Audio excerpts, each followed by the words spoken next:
Muito bem, vamos continuar nossas meditações no livro de Zacarias.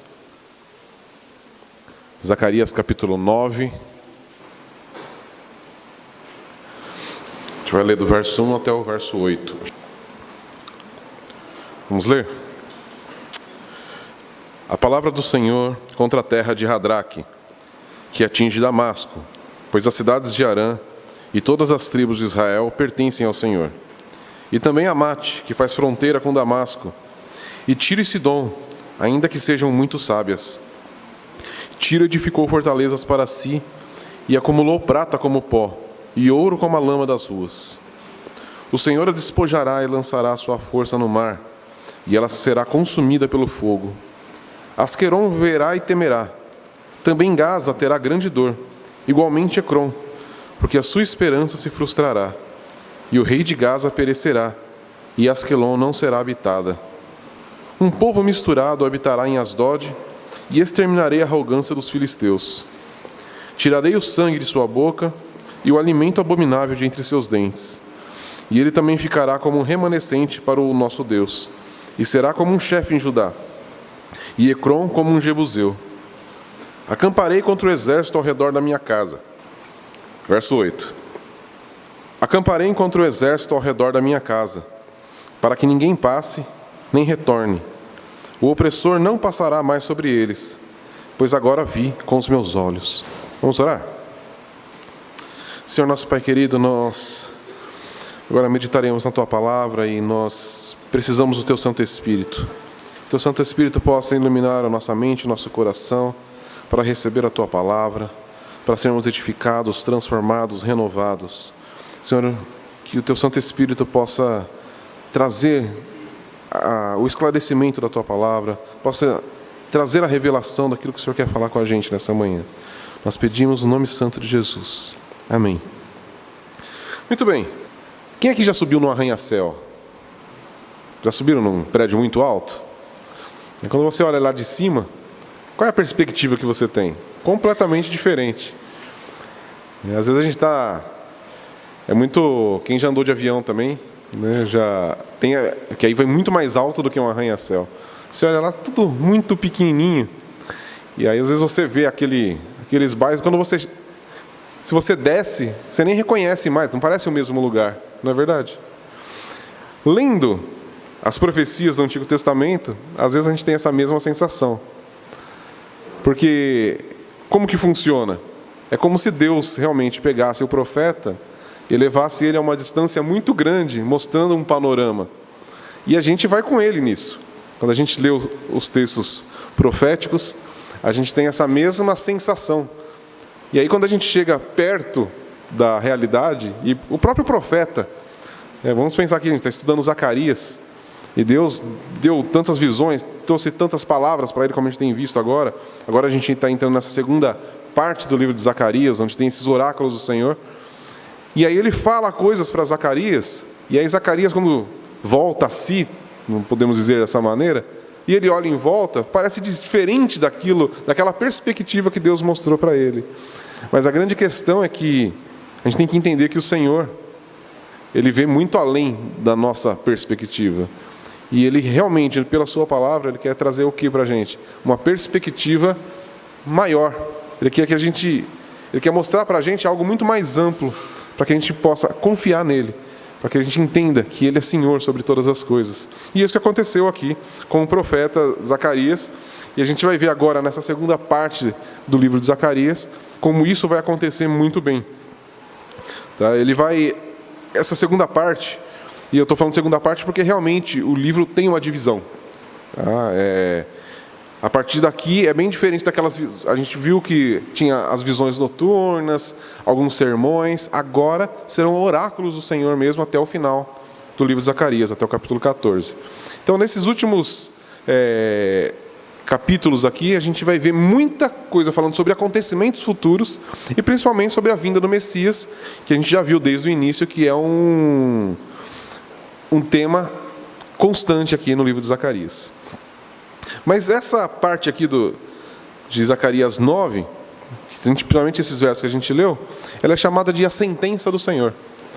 Então até a nossa Nossa mensagem hoje, exatamente o título dela é essa: A Sentença do Senhor. É um Senhor que eu achei muito interessante, o salmo que a gente leu, o Salmo 98, que vai falar exatamente dos mesmos temas que a gente vai tratar aqui, nesses primeiros versos aqui do capítulo 9.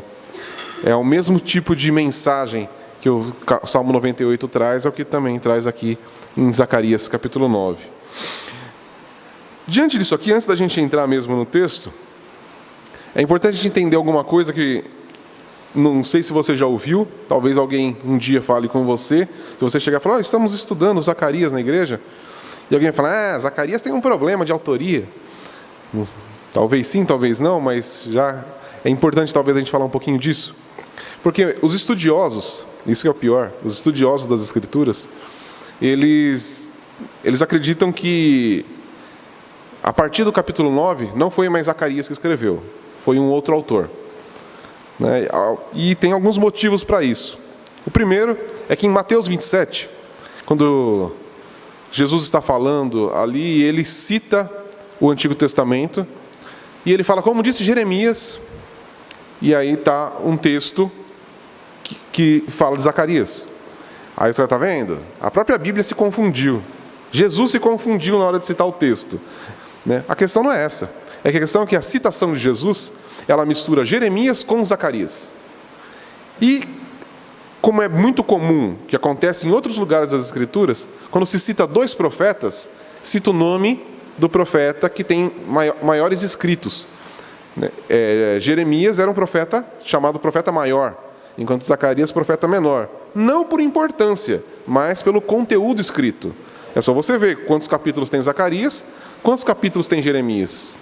Isso vai acontecer num outro episódio, onde é citado Isaías e Malaquias.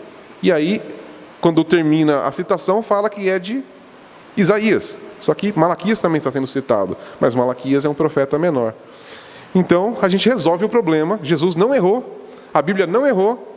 Ele cita Zacarias e cita Jeremias e fala que é Jeremias, por causa que é o profeta maior. Mas disso, exatamente para resolver esse problema, alguns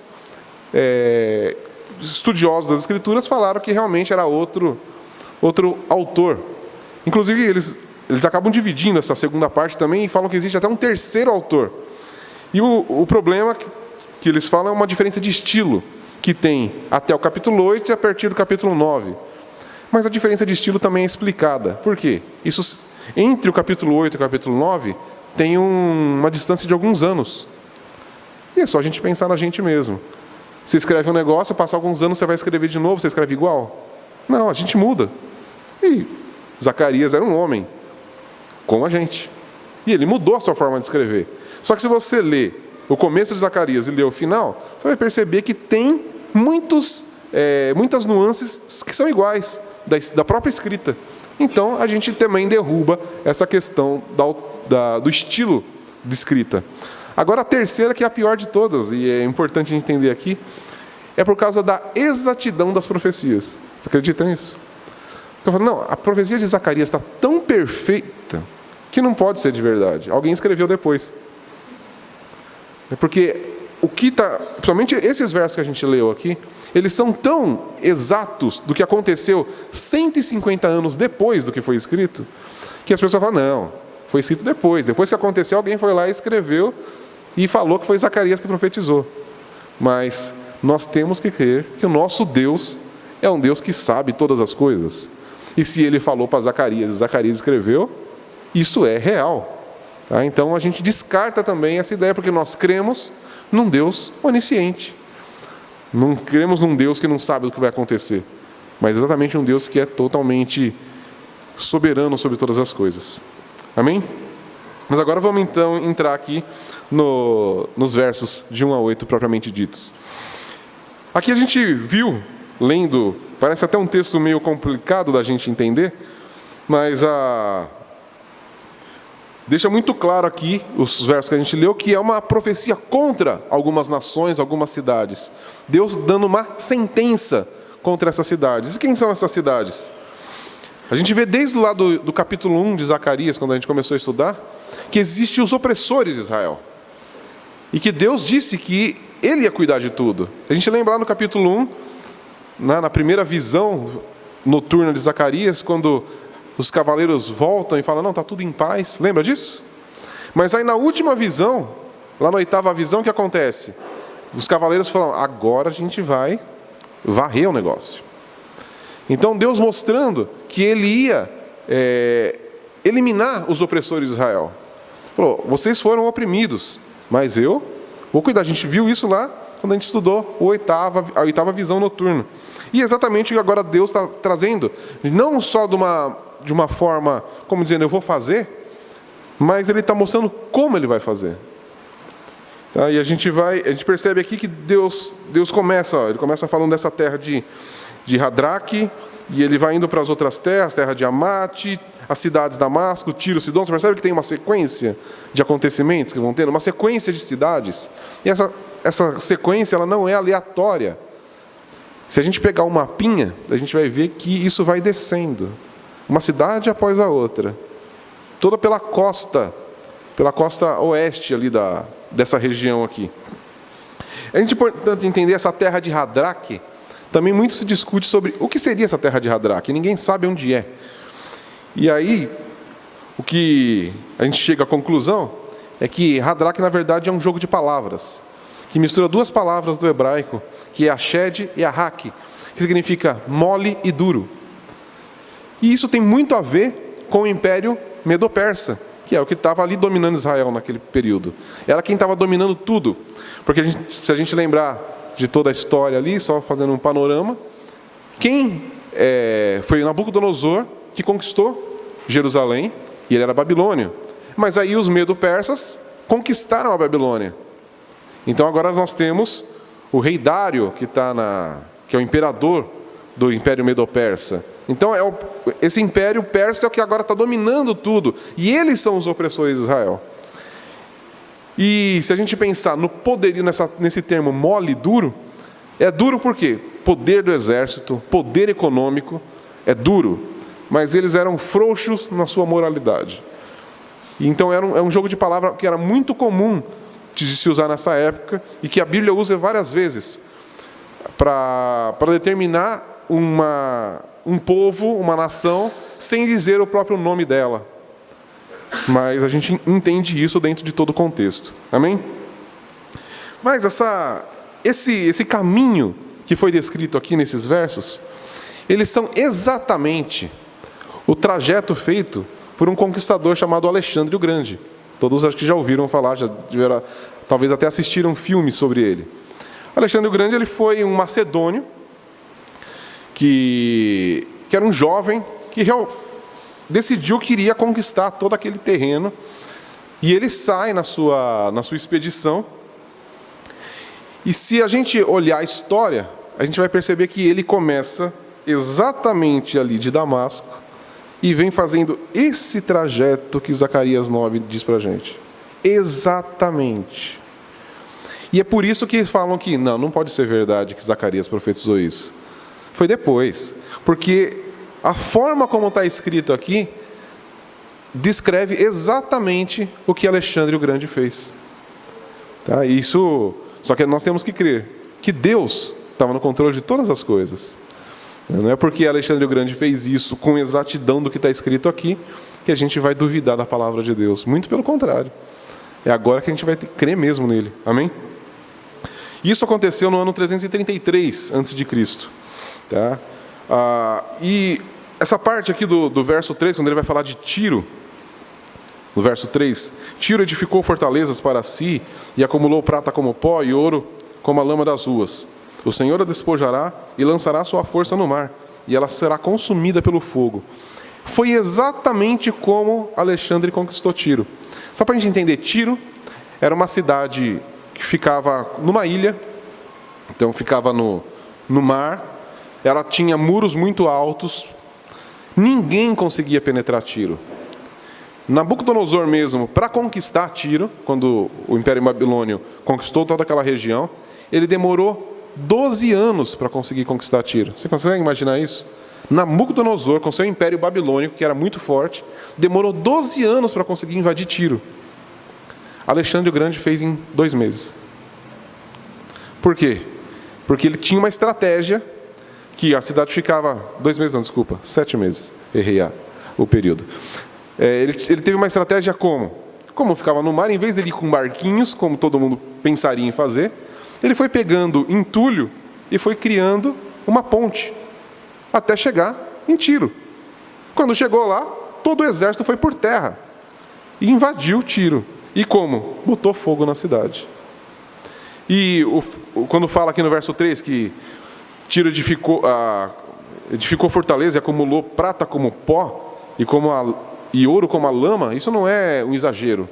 O fato de ser uma cidade que ficava totalmente isolada, realmente era a cidade mais rica de toda a região. Eles eram muito ricos mesmo. E eles tinham toda uma confiança em si por causa disso. Ninguém invade os nossos muros. Ninguém acaba com o nosso poderio. Estamos tranquilos aqui. Mas, quando Deus disse, vou acabar com vocês, ele deu toda a estratégia para Alexandre o Grande acabar com Tiro. E o texto aqui diz que o Senhor despojará e lançará a sua força no mar e será consumida pelo fogo. Acabou Tiro. Não existiu mais. Depois disso, não teve mais. Depois da invasão de Alexandre ali, acabou a cidade de Tiro, acabou todo o poderio deles, nunca mais voltou. Por quê? Porque Deus disse que ia fazer. Por quê? Porque eram opressores de Israel. Todas essas cidades aqui, não eram cidades que estavam ali de boa, vivendo a sua vidinha. Não, eram povos que oprimiram o povo de Deus. E por isso Deus está fazendo isso. Deus disse que ia derrotar e destruir todos os opressores do seu povo. E Ele está fazendo isso um por um. E Ele usou exatamente Alexandre para isso. Em Ezequiel 26, que Ezequiel também tem uma profecia contra Tiro, do verso 12 até o 14, eles também roubarão as tuas riquezas e saquearão as tuas mercadorias, derrubarão teus muros e arrasarão suas lindas casas, e lançarão tuas pedras, tuas madeiras e teu solo no meio das águas. Farei cessar o barulho dos teus cânticos, e não se ouvirá mais o som das suas harpas. E farei de ti uma rocha nua, virás a ser um local em que se estendem redes de pesca, nunca mais serás edificada, pois eu, Senhor, falei isso, diz o Senhor Deus. Então, Deus disse, e olha o que aconteceu com Tiro. E a gente tem que crer que quando Deus fala, Ele faz. Ele disse isso através de Zacarias, disse isso através de Ezequiel, e 150 anos depois de Zacarias ter profetizado isso, acabou Tiro. E depois diz que foi nessas outras cidades aqui, de Ecrom, a de Gaza, Asdod e as cidades da Filistia, né, que é a região dos filisteus ali. Deus fez essa sequenciazinha, que é exatamente o que Alexandre o Grande fez. Se a gente tem até um livro, né, chamado a Anábase de Alexandre, que narra toda essa história. Se a gente lê, tem até um trecho quando fala exatamente de Alexandre conquistando Tiro. E se você lê o trecho que fala da conquista de Tiro, e você lê essa profecia de Ezequiel, é muito parecido. Só que quem escreveu isso foi alguém narrando a conquista de Alexandre. Mas quando ele fala sobre o que aconteceu com Tiro, e você olha para Ezequiel, você vai ver que é idêntico o que aconteceu com essa descrição aqui que a gente leu em Ezequiel, que vai acabar com tudo, vai derrubar as casas, derrubar a madeira, vai ficar uma pedra nua onde tinha uma grande cidade. E é exatamente isso que aconteceu na história. Então isso está comprovado. Amém? Agora, diante disso, a gente vê que o Senhor foi contra essas cidades que são os opressores de Israel.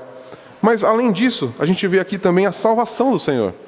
Porque a gente vê que enquanto o Senhor traz juízo sobre as nações que oprimiram Israel, Ele traz salvação para o seu povo. Deus ele sempre vai trabalhar dessas duas maneiras. Ele traz juízo sobre os ímpios, mas Ele traz salvação para o seu povo. Deus sempre trabalha as duas coisas ao mesmo tempo. Isso é uma outra maravilha de Deus. E a gente vê que esse é um tema constante aqui em Zacarias, que é: volte para mim, confie em mim, e eu vou cuidar de vocês. É isso que a gente tem visto desde o início, não é? Essa chamada do Senhor: confie em mim, Deposita a sua confiança em mim, coloca a sua esperança em mim, porque eu sou o Deus que salva. Eu destruo os opressores e eu cuido de vocês. Desde o capítulo 1 a gente tem visto Deus falando isso para o povo de Israel e falando isso para a gente. A gente entende que não é só para aquele povo naquela época. Tem esse momento histórico, mas é uma mensagem que transcende o tempo. Fala para a gente, confia no Senhor. Confia no Senhor, porque Ele é o Deus que salva. Ele é o Deus que destrói os opressores, mas salva o seu povo. Amém? Então nós precisamos confiar nisso. No capítulo 2, a gente viu lá quando Deus diz que eu serei um muro de fogo ao redor de vocês. Lembra disso? E o que Ele diz agora, no verso 8? Acamparei contra o exército ao redor da minha casa. A gente viu que está falando do mesmo assunto ainda. Né? Para que ninguém passe, nem retorne. O opressor não passará mais por eles. Então, ao mesmo tempo que Deus está destruindo, Ele está falando, agora eu estou cercando vocês. Agora ninguém mais pode atingir vocês. Agora vocês estão protegidos. Eu estou destruindo todos eles. E ninguém mais vai tocar em vocês. É isso que Deus está falando para o seu povo. Aqui a gente vê um Deus, o Deus da aliança, o Deus de amor, um Deus fiel, um Deus que guarda o seu povo e que mantém a sua palavra. Diante da força dos conquistadores, a gente pode até pensar, poxa, mas Alexandre o Grande, com todo esse seu poderio, ele está destruindo tudo aqui, ele vai chegar lá. Mas o que Deus diz? Eu vou proteger vocês. Nenhum exército poderoso vai mais oprimir vocês. Tá? E isso aconteceu, porque Alexandre o Grande chegou em Jerusalém. Imagina, ele vem fazendo esse rastro de destruição e de conquista em todo esse trecho. Quando ele chega em Jerusalém, ele até pretende fazer a mesma coisa. Mas aí tem um relato que tem um historiador judeu chamado Joséfo, e você consegue encontrar livros dele para vender. Ele é um historiador mesmo, judeu, e que narrou muito da história do povo de Israel. E muita coisa do que ele escreveu a gente vê paralelos com as Escrituras. Então a gente consegue entender muita coisa. E num livro dele, ele fala exatamente desse período. E nessa época existia um sumo sacerdote chamado Jadua. E ele, vendo que Alexandre o Grande ia chegar lá, o que ele faz? Ele convoca o povo e fala, vamos buscar o Senhor. Vamos buscar a proteção do Senhor. Que é exatamente o que Deus tem falado. Né? E aí diz que ele reuniu o povo e todo o povo aclamou o Senhor por proteção. E aí Deus fala com Jadua e dá uma estratégia para ele. Fala que todo o povo tinha que se vestir de branco e azul. E ele tinha, como sumo sacerdote, ia colocar uma coroa na cabeça, com uma inscrição nele, Santo é o Senhor. E ele fez isso. E Alexandre o Grande entra na cidade, bem nesse momento. Alexandre o Grande entra, vê aquele povo todo de branco e azul, e ele olha o sumo sacerdote Jadua, vestido daquela maneira, com aquela coroa na cabeça, escrito Santo ao Senhor, e diz que naquele momento ele se prostra. E ele diz que ninguém entende nada. Na própria história, José fala que o general lá de Alexandre não conseguia entender o que estava acontecendo. Imagina, um cara que vem destruindo todo mundo, que todo mundo estava com medo dele. Ele entra em Jerusalém, vê aquelas pessoas sem armas, sem nada, e ele para diante do sumo sacerdote e se prostra diante do sumo sacerdote. E aí pergunta, como é que aconteceu? Ele falou, não, porque para eu sair para a batalha, eu tive um sonho. E nesse sonho era um homem, vestido exatamente dessa maneira, falando como que eu tinha que fazer. Me dando toda a estratégia de guerra. Mas quando eu cheguei aqui e vi, eu sabia que foi daqui que veio a ordem. Então daqui eu não posso fazer nada. Aqui eu não posso destruir. Esse relato, a gente não tem como comprovar que ele existiu. Mas, à luz de tudo que a gente tem estudado, é bem provável que isso realmente aconteceu. Por que Alexandre o Grande não destruiu Jerusalém? Sendo que ele vinha num rastro de destruição. Por quê? Porque o Senhor protegeu. E o mais importante não é a forma exatamente, se foi exatamente dessa maneira, se foi com essa estratégia do sumo sacerdote Jadua, mas a questão é, o Senhor protegeu Jerusalém. Então Alexandre chega lá, e não destrói Jerusalém. Ele mantém a cidade intacta. E ele volta e vai para outro lugar. Isso é muito importante. A gente tem que entender que o Senhor protegeu o seu povo. E se ele fez isso lá atrás, ele continua fazendo. Deus não muda. Não era o Deus de lá do Antigo Testamento, agora nós temos um outro Deus. É o mesmo Deus. É o Deus que destrói os inimigos e é o Deus que protege o seu povo. Se ele fez isso lá atrás, ele continua fazendo. E se ele prometeu que vai fazer, ele vai cumprir. Porque do jeito que ele falou que ia acontecer aqui, foi exatamente o que aconteceu. Deus é um Deus que promete e que cumpre. Amém? Mas agora que a gente viu já essa parte toda histórica aqui do que aconteceu, vamos trazer agora alguns temas doutrinais em cima de tudo isso. A primeira coisa que a gente vê aqui é a doutrina da soberania de Deus. A gente vê que desde o início de Zacarias, essa doutrina da soberania de Deus, ela vem se repetindo.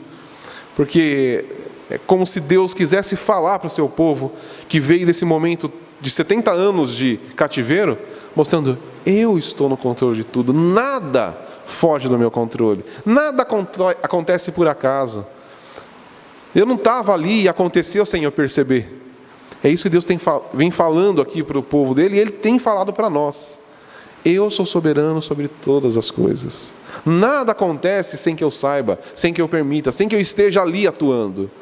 Deus é soberano. Amém? A primeira coisa que a gente vê é exatamente na exatidão da profecia. Esse é o primeiro ponto que a gente vê a soberania de Deus. É tão exato que mostra que Deus é soberano. Amém? Mas outra coisa é ver aqui a onipotência de Deus. Esses exércitos, eles eram poderosíssimos. O Império Persa, muito poderoso. Depois, quando chega o Império Macedônio, o grego, era muito poderoso também. Mas, quando Deus quer destruir um exército, não importa o tamanho do seu poder, Deus é muito maior. O exército celestial, ele é muito mais poderoso do que qualquer exército terreno. Não existe um exército terreno que possa ir contra o que Deus quer. Não tem um exército que possa acabar com o povo de Deus. E por isso que nunca conseguiram acabar e nunca vão conseguir acabar. Não acabaram com o povo de Israel, como não conseguem acabar com a igreja, que é o povo de Deus. Não vão acabar, por mais que tentem. Por quê? Porque Deus é muito mais poderoso do que qualquer exército humano, de qualquer intenção humana, de qualquer ideal humano. Deus é muito maior, muito mais poderoso. Amém? E é isso que o texto está nos mostrando. Ele falou: essas cidades são poderosas. Quem olhava Tiro falava: impossível. Impossível alguém ir contra eles. Mas quando Deus disse: eu vou, ele foi. E destruiu Tiro. Acabou com Tiro. Acabou com o Império Persa, que era o mais poderoso da época. Quando Deus quer acabar com o império, ele acaba. É isso que o texto está nos mostrando. Deus, ele tem pleno poder sobre todas as coisas. Amém? Agora, se ele é capaz de controlar exércitos como esse, impérios como esse, o que dizer da nossa vida individual?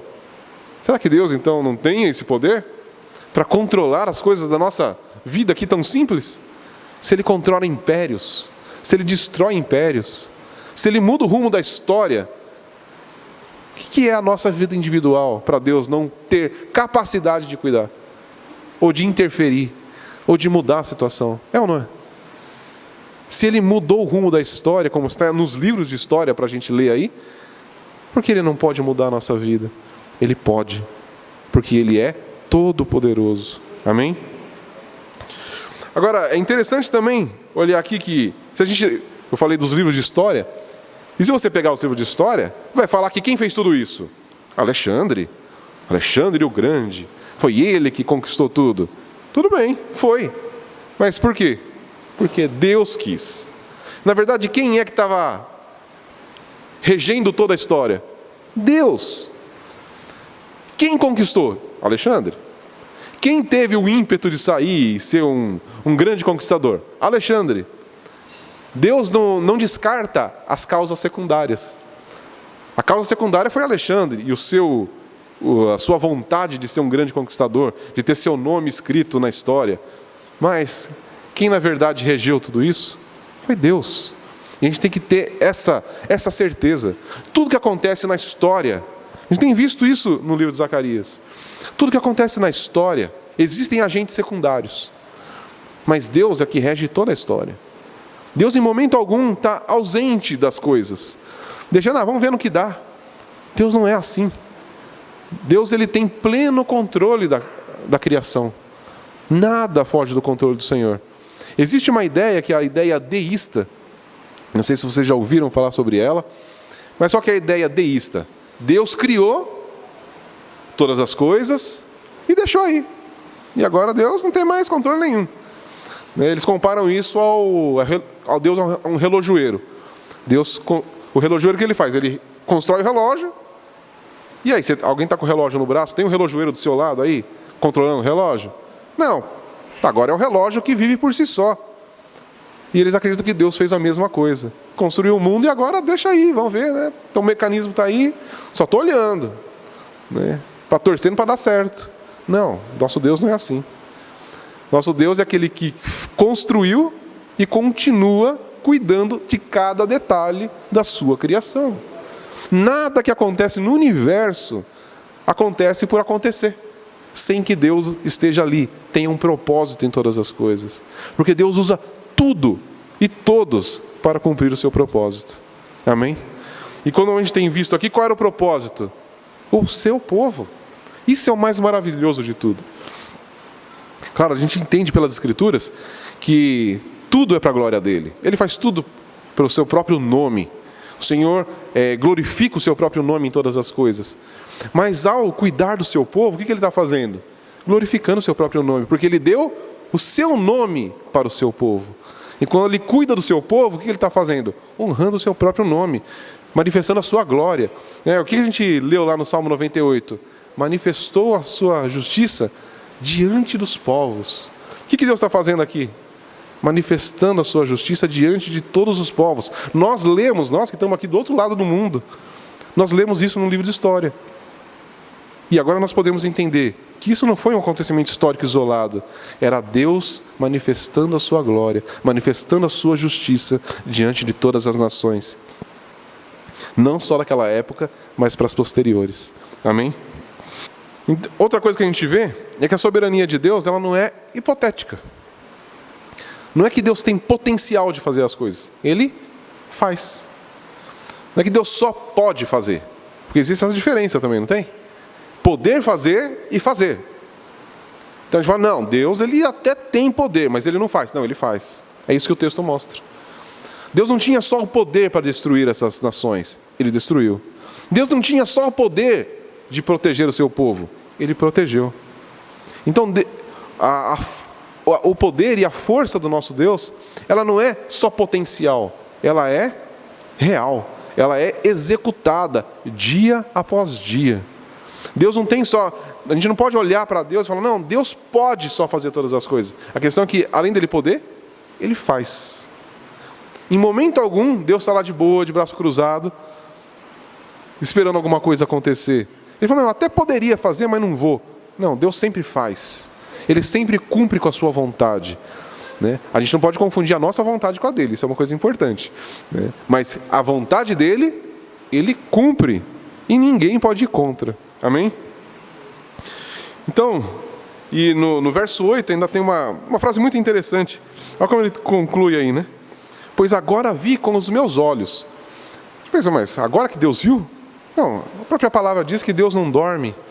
Deus, em momento algum, cochila, fecha os seus olhos. Então, por que agora ele está falando, agora vi com os meus olhos? Isso mostra uma participação efetiva ali de Deus. Ele fala, eu estou vendo com os meus olhos. Ele está falando isso porque ele não está falando de uma forma generalizada. Ele está falando aqui o seu povo.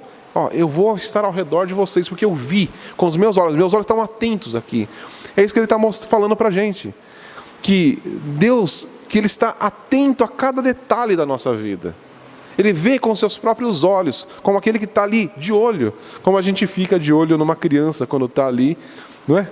Está um bebezinho ali, brincando, e você fica de olho. É assim que Deus age com a gente.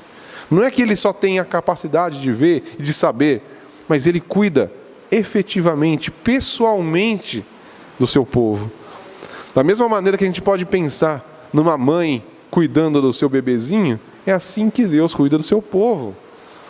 Não é o potencial de uma mãe que tem de cuidar do seu filho, mas é daquela mãe que cuida efetivamente do seu filho. E é assim que Deus cuida efetivamente do seu povo. Amém? Agora, depois de a gente ver essa primeira parte, que é a soberania de Deus, um segundo ponto que a gente nota é o julgamento de Deus contra os iníquos, contra os ímpios, contra o perverso, contra o soberbo. E isso é um fato. E a gente lembra até do próprio Salmo 73, lembra?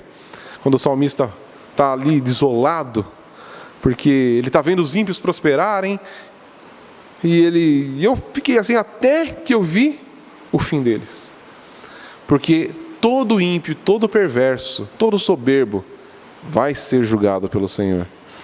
E aí o salmista fala, e quando eu vi o fim deles, aí eu percebi. E é isso que Deus está mostrando aqui para o seu povo também.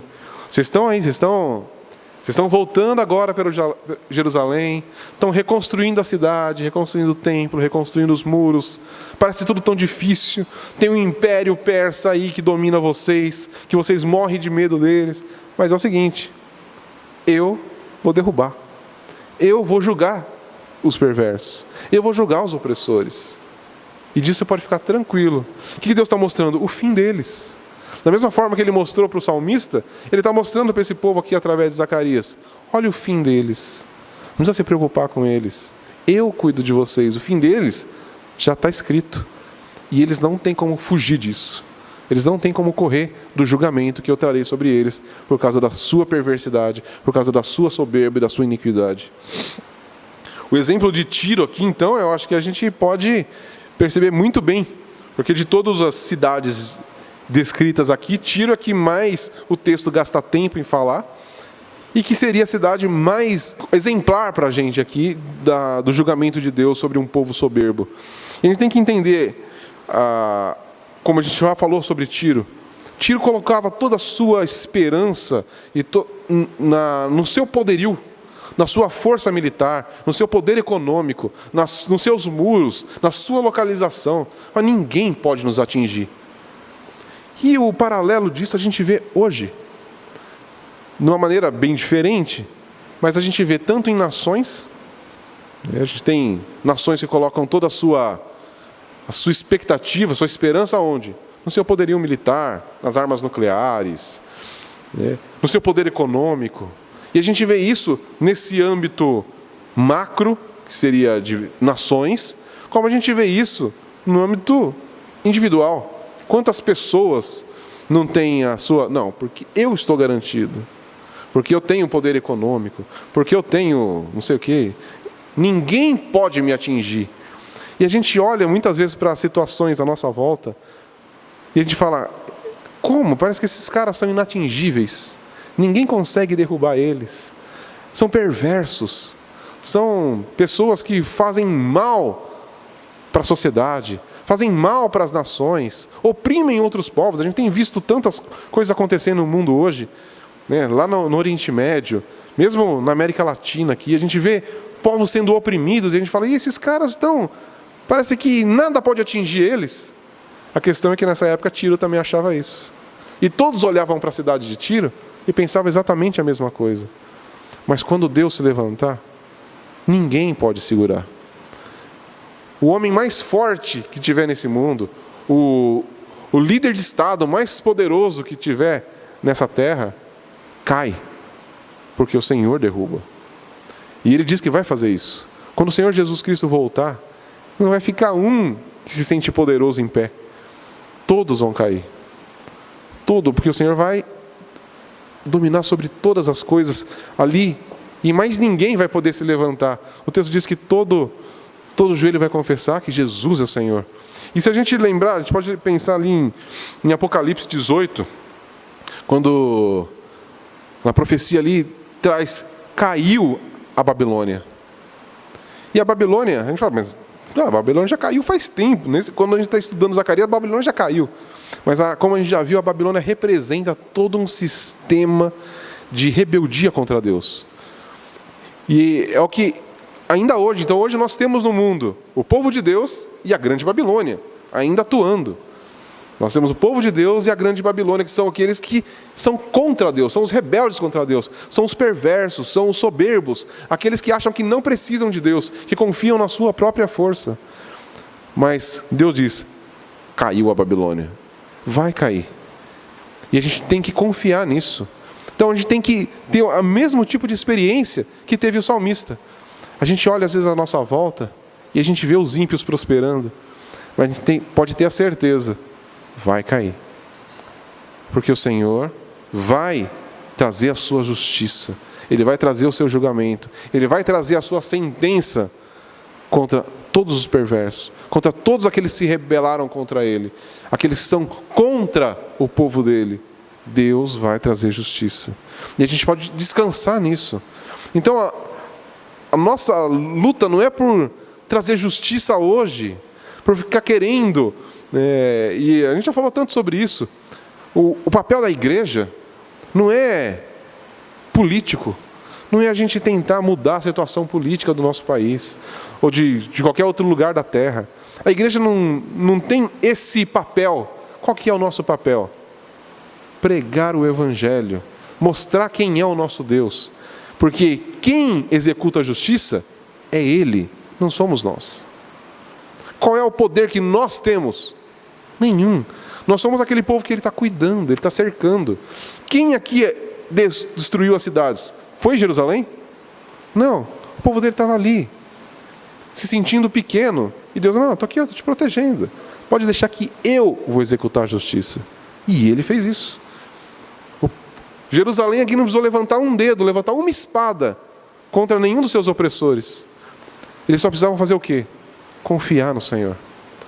O que Deus tem mostrado aqui em Zacarias é, venha, volte para mim, torne-se para mim. A gente viu lá no capítulo 1, voltai-vos para mim e eu me voltarei a vós. A gente vê, foca os olhos no templo, que é a conexão com Deus, comunhão com Deus. O que Deus tem falado para esse povo aqui em Zacarias, e é o que Ele tem falado para a gente, não se preocupa com as coisas à sua volta, volte-se para mim, busque a minha presença, busque o relacionamento comigo, olha para a salvação, olha para a redenção, não precisa comprar briga com ninguém, olha para mim, porque eu dou a sentença final, eu dou a sentença de justiça, de juízo, e eu dou a sentença de salvação para vocês. E é isso que Deus tem falado, falou para esse povo e fala para nós. Então não vamos comprar briga com ninguém, vamos olhar para o Senhor, vamos olhar para Ele, confiar nele, porque Ele executa a justiça. O nosso papel como igreja não é lutar contra o mundo, o nosso papel é pregar o Evangelho para o mundo, o nosso papel é falar das grandiosidades do nosso Deus, porque Ele executa a justiça, Ele é o Deus que traz a própria vingança dEle, não a nossa. Nosso papel é sermos servos do Senhor. Deus não chamou a gente para ser guerreiro nesse mundo. A gente vê que não tem esse papel no Novo Testamento de guerreiro. Ele fala sobre pescadores, ele fala sobre servos, escravos do Senhor. Esses são os termos que ele traz para a gente. Filhos, mas nunca guerreiros, nunca alguém que vai pegar na espada e vai sair lutando. Nosso papel é de proclamadores, de mensageiros, reconciliadores. É disso que Ele nos chama. Então nosso papel não é brigar com ninguém. Nosso papel é proclamar as grandiosidades do nosso Deus. E deixa que o Senhor executa a sua justiça. Amém? Agora, diante disso tudo, trazendo essa sentença contra os pecadores, e a gente já viu isso aqui em Zacarias, e se a gente pensar lá em Apocalipse também, quando está falando da queda da Babilônia, o que ele fala para o seu povo? Sai do meio dela. Lembra que a gente estudou isso aqui? Sai do meio dessa cidade. Então isso traz para nós mais uma exortação do Senhor. Não ameis o mundo e nem o que há nele. Vocês não pertencem a isso. Vocês são um povo separado. Não se mistura com eles. E a mistura aqui não é conversar, não é trabalhar no mesmo lugar. Sabe que não é isso que Deus está falando. Mas não pense igual a eles. Não tenha os mesmos desejos que eles. Não tenha a mesma soberba que eles. Não deposite a sua confiança nas coisas dessa terra. Coloque a sua confiança em mim. Nós somos um povo diferente. Não porque somos melhores, mas simplesmente porque nós temos Deus. O que nós temos de diferente entre nós e um ímpio qualquer? A graça do Senhor, só. Nós não somos melhores, não somos mais capacitados, não temos mais poder, isso é óbvio, mas nós temos o Senhor. A gente vê, no decorrer da história, que o povo de Deus é um povo que está sempre sendo afligido, mas é um povo que também está sempre sendo acolhido pelo Senhor, sempre cuidado pelo Senhor. Não é um povo que anda desamparado. O povo de Deus, ele tem sofrido perseguições desde sempre. Isso é muito interessante, que Deus traz essas promessas, e a gente olha para a história da igreja, e a gente vê a igreja sendo perseguida. Só que a gente vê uma igreja sendo perseguida, mas ao mesmo tempo uma igreja que é vitoriosa no Senhor. Se a gente olhar para aqueles nossos primeiros irmãos que morreram lá no primeiro século, nas arenas, a gente fala, coitado deles. Quando a gente encontrar talvez eles lá na eternidade, vai falar, poxa, coitado de você. Vai, coitado nada. Eu morri pelo Senhor. É isso que a gente vê, né, quando a gente lê no livro de Atos, o privilégio quando eles apanham e voltam lá, e todos felizes porque tivemos o privilégio de sofrer pelo Senhor. Então a gente vê que o povo de Deus não é um povo coitado. É um povo que sofre, que passa por tribulações, mas que passa por essas tribulações, como Paulo diz, feliz, né? Lá em Romanos 5, que é, e nos gloriamos, não somente nisso, mas também nos gloriamos nas tribulações. Por quê? Porque sabemos que o Senhor é soberano, nada foge do controle dele. Então se eu estou passando por determinada situação de aflição, por quê? Porque Deus está me conduzindo mais perto dele, porque Deus está me transformando para me tornar mais parecido com Cristo. Nada fugiu do controle de Deus, não são os ímpios que estão me oprimindo e Deus está lá, puxa, eu queria tanto ajudar, mas não posso. Não, Deus está controlando toda a história e Ele está nos levando para mais perto dEle. Então quando a sua igreja é afligida, e Deus está falando, não se preocupe não, você está sendo afligido para ser melhor, para ser mais parecido com Cristo, para se aproximar mais de mim. Então quando nós somos afligidos, nós não temos que olhar para os ímpios e falar, quero me vingar deles. Não, eu vou olhar para o Senhor e falar, eu confio no Senhor. Eu quero estar mais próximo de Ti, Senhor. Eu preciso descansar em Ti, porque eu sei que o Senhor é o Deus que traz a sua sentença, a sentença de justiça, sentença de juízo, mas a sentença de salvação também, a sentença de justificação para o seu povo. Amém? Então a gente tem que correr de tudo, de toda a soberba desse mundo, tirar toda a nossa esperança das coisas dessa terra. Não vamos depositar nossa esperança em mais nada que não seja o Senhor. Amém? Agora, como eu tenho falado aqui, Ele é o defensor do seu povo. E a gente vê isso de forma tão maravilhosa. O escritor aos Hebreus, ele diz lá no capítulo 13, versos 5 ao 6, nunca te deixarei, jamais te desampararei. Desse modo, com plena confiança, digamos, o Senhor é quem me ajuda. Não temerei. Que poderá me fazer o homem? Isso aqui o escritor aos Hebreus diz lá no Novo Testamento já. Mas e trazendo isso para a gente, o que me pode fazer o homem? A quem eu temerei? O Senhor diz que não me desamparará, não vai me deixar em momento algum. A gente pode lembrar isso do Salmo 121. Guardarei a tua saída e a tua entrada. O tempo todo Deus está falando isso para o seu povo. Isso tem que ser real para a gente. A gente olha para situações e a gente perde a esperança no Senhor. Mas a gente não pode perder a esperança no Senhor. Porque tudo está debaixo do controle dEle. Quando a gente entende isso, a nossa perspectiva vai mudar. Então por que o Senhor está nos trazendo essa palavra? Para nos trazer nessa perspectiva, a mesma do profeta. Mostrando, olha aqui, olha o panorama. Você está ali no meio. E não está vendo, não está conseguindo perceber. Você acha que está ali afligido, cercado pelos inimigos. Mas peraí, deixa eu trazer você para cá. Olha em volta. Olha o que eu estou fazendo. Olha o panorama todo. Eu estou cuidando de tudo. Mesmo que a gente talvez não entenda, porque quando a gente é puxado do zoom assim, né? A gente perde até a percepção de onde estão as coisas, não é? Você já viu na janelinha do avião, você não entende mais onde é cada coisa ali. Porque está tão distante.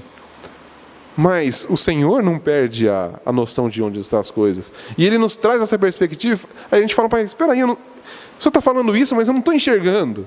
Mas a questão é, ou nós confiamos nele ou não confiamos nele.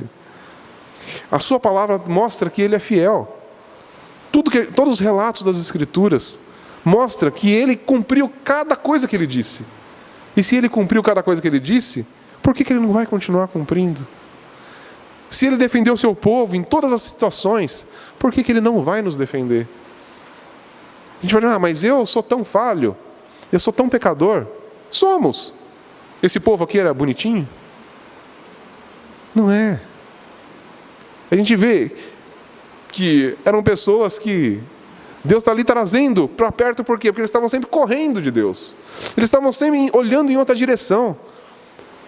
Mas Deus está sempre trazendo a gente para perto. Então Deus não olha para a gente, esse daí peca muito, não vou cuidar dele. Não. Aqueles a quem Ele chamou, Ele vai cuidar até o fim. Ele vai preservar até o fim.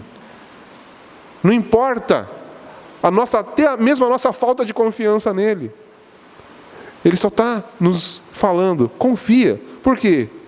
Porque isso vai mudar a situação de Deus com relação a nós? Não. Vai mudar a nossa perspectiva com relação a Deus. É isso que nós precisamos mudar. Deus não vai mudar. Deus não vai falar, confia em mim. Se a gente não confiar, Ele fala, se não confia em mim, também agora se vira. Deus não faz isso com a gente. O problema é que enquanto a gente não confia nele, a gente sofre. Enquanto a gente não confia nele, a gente fica desesperado. Enquanto a gente não confia nele, a gente fica tentando achar alternativas. Mas quando a gente confia nele, a gente pode desfrutar do cuidado dele. A gente começa a perceber o cuidado dele. E isso faz toda a diferença. É o que o salmista fez. Enquanto o salmista estava ali isolado, olhando para os ímpios, falando, estou perdido aqui, olha como eles estão bem. O que serve servir ao Senhor? Não serve de nada. É isso que o salmista estava falando. Mas aí de repente ele olhou para o Senhor. E quando ele olhou para o Senhor mostrou o fim. Ele falou, bom é confiar no Senhor. Como é bom confiar no Senhor. Mudou a situação dele? Essa é a grande questão. Os ímpios naquele momento deixaram de afligi-lo? Não, mas ele olhou o fim. E a vida cristã, ela é uma vida que olha sempre para frente. Não olha nem para trás e nem para os lados. Olha para o autor e consumador da nossa fé. Olha para frente. O escritor aos Hebreus também fala, desvencilha de tudo, desvencilha do pecado, de todas as coisas que atrapalham a sua caminhada. Continua olhando firme para o alvo. E olhar para o firme para o alvo é olhar para o Senhor. E saber a chegada. Nós vivemos nessa terra e a palavra nos diz, nós somos peregrinos aqui. Nosso fim não é aqui. Nosso fim não é nessa vida desse jeito. Mas o nosso fim é ao lado do Senhor, a eternidade, desfrutando a sua presença. Como a gente viu lá em Apocalipse 20, onde não vai existir mais noite, não vai existir mais choro, porque Ele será a luz. Nem o sol mais vai brilhar, porque o sol vai ficar fraquinho. Perto da luz do Senhor, não terá mais noite. E essa é a nossa esperança. Sabendo que Ele vai cuidar de nós até o último dia. Amém? E a gente pode perceber isso, como a gente nunca pode fugir dessa revelação do nosso Senhor Jesus Cristo, que é prova maior do cuidado do que Deus ter enviado o seu próprio Filho. Estamos falando aqui sobre nós sermos pecadores, termos tanta falta de confiança no Senhor. E é o que nós somos. E Deus olhou para nós e fez o quê? Enviou seu Filho. Ele olhou pessoas pecadoras, pessoas que estavam no meio da lama, no meio da sujeira do pecado. E o que Ele faz? Envia seu Filho para resgatar. Isso é maravilhoso. E a gente pode lembrar do que ele diz lá em Efésios, se Ele não poupou o seu próprio Filho, como não nos dará com Ele todas as outras coisas? Nem o seu próprio Filho Ele poupou. Por que Ele não vai cuidar de nós nas outras áreas? Por que Ele não vai cuidar de nós até o fim? Ele já nos deu a maior bênção. A gente viu isso lá aqui em Zacarias. Qual é a maior bênção que um povo pode receber? A presença do Senhor. Nós recebemos Jesus Cristo. Encarnado, Ele veio até nós. Ele viveu e morreu no nosso lugar. E ressuscitou para a nossa justificação. Então, se a gente tem isso, por que a gente vai ficar olhando para os lados? Por que a gente vai ficar se preocupando com as situações adversas, achando que estamos abandonados? Não, não estamos. Porque nós já recebemos. E como o próprio texto de Efésios diz, Bendito Deus e Pai de nosso Senhor Jesus Cristo, que já nos abençoou com todas as bênçãos espirituais nas regiões celestes em Cristo Jesus. Nós temos que ter essa confiança dia após dia. A gente fica esperando bênçãos do Senhor. Senhor, eu preciso receber uma bênção. Se a gente olhar para as Escrituras, a gente vai ver que nós já recebemos as bênçãos. Nós precisamos de desfrutar delas. Porque a maior bênção que a gente pode ter recebido é o Senhor Jesus Cristo. Nós somos salvos dos nossos pecados. E se nós somos salvos dos nossos pecados, as outras coisas se tornam pequenas. Porque o maior problema que a gente tinha é o pecado. Lembra quando a gente viu o mal dos males? É o maior problema. Esse, o Senhor já solucionou para a gente. Ele já nos livrou da ira eterna. Ele já nos livrou da ira de Deus. Agora nós somos filhos. Amém? E aí a gente pode pensar em outros textos, Romanos 8,35. Quem nos separará do amor de Cristo? Será a tribulação?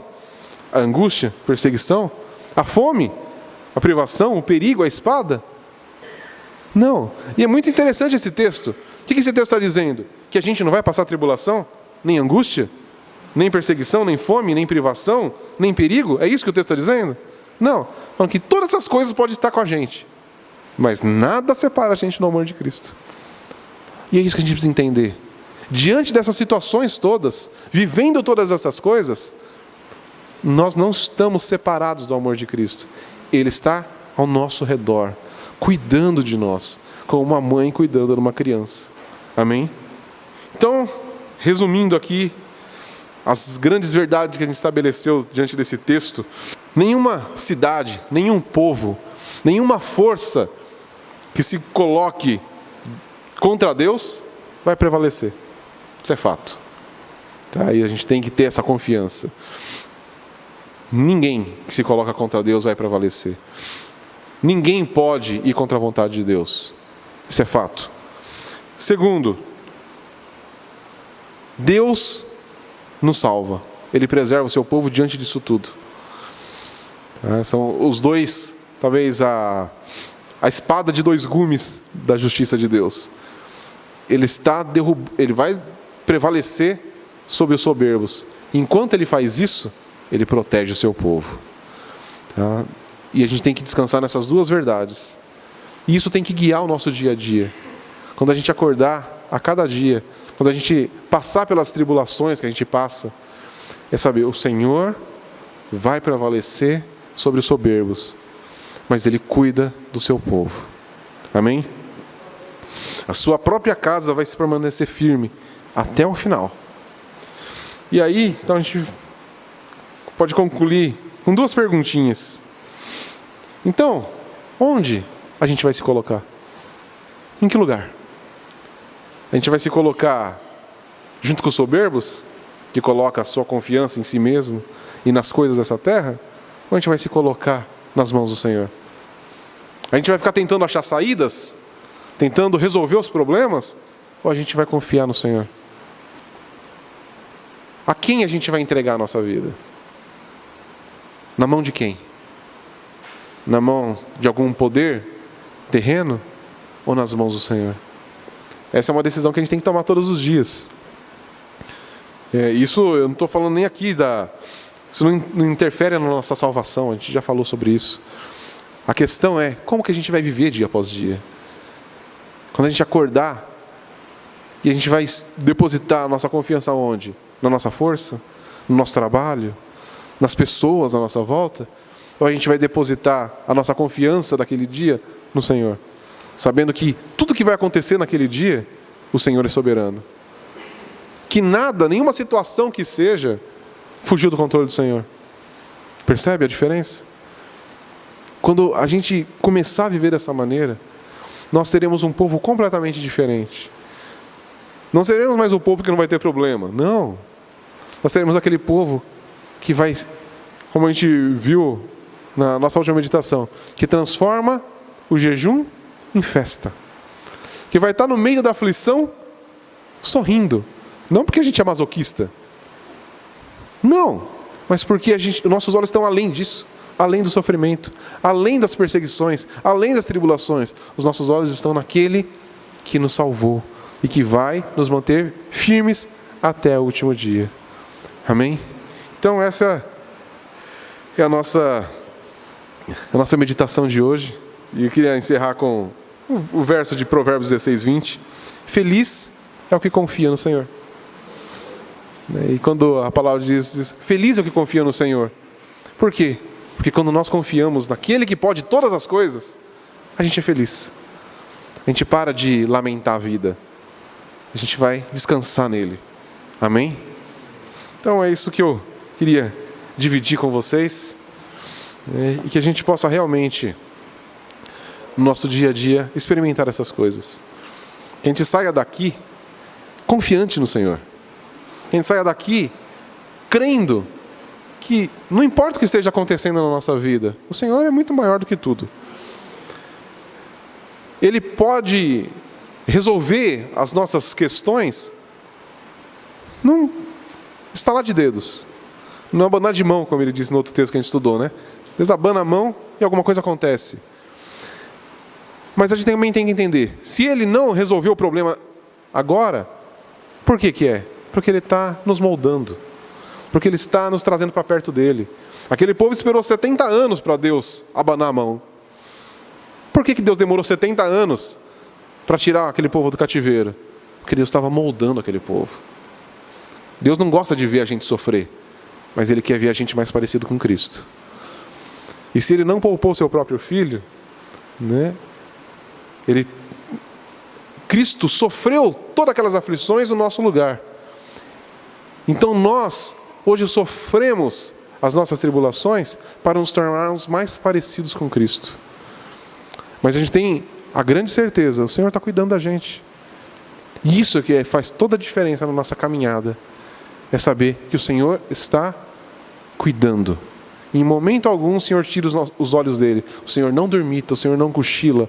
O Senhor não desvia o seu olhar da nossa direção. Porque Ele é um Deus fiel, bondoso, amoroso e gracioso. Amém? Vamos agradecer ao Senhor.